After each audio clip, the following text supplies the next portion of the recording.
Change your diet, change your life, change the planet.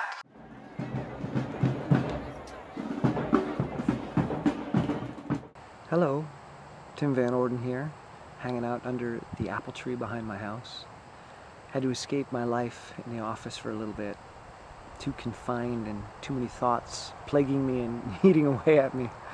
So I came up here on the hill and I'm just hanging out in the breeze and watching the last gasps of fall color as they exhale and breathe into winter, and having lots of thoughts. A few days ago I had a really challenging interaction with someone. They did something that was just not cool, really took advantage of me in a bad way, and at the time I didn't say anything. So this is just replaying again and again and again in my mind, ruminating, just endlessly repeating this cycle. So as I'm hanging out here under the apple tree, each time the wind picks up, some of the apples fall and hit the ground. And it made me think of Isaac Newton, because rumor has it that Isaac Newton was sitting under an apple tree and an apple fell and hit him in the head and suddenly knocked some sense into him, and he developed the theory of gravity. I think it's apocryphal, meaning that it's not true, but it's a great story.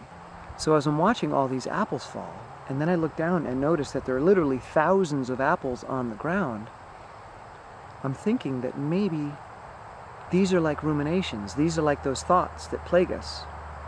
They're not there to drive us crazy. They actually serve a purpose. They're there to knock some sense into us. They're there to teach us something. They're there to show us something that we haven't seen before.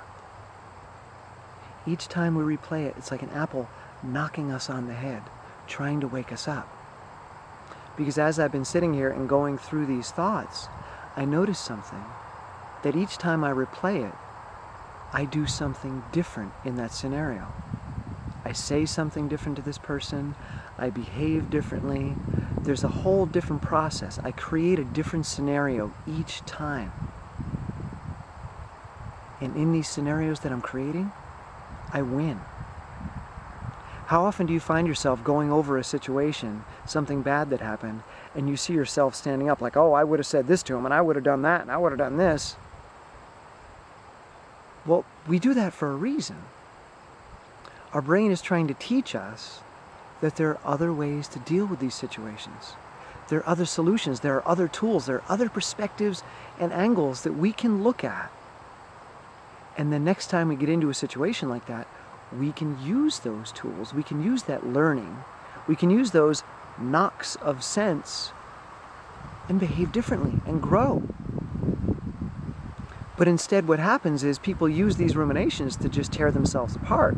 This always happens, I suck, I hate myself, I always do this, people always treat me like this, na na na na na na, we go on and on and on, tearing ourselves apart, rather than seeing each one of those iterations, each one of those recreations as an opportunity to learn.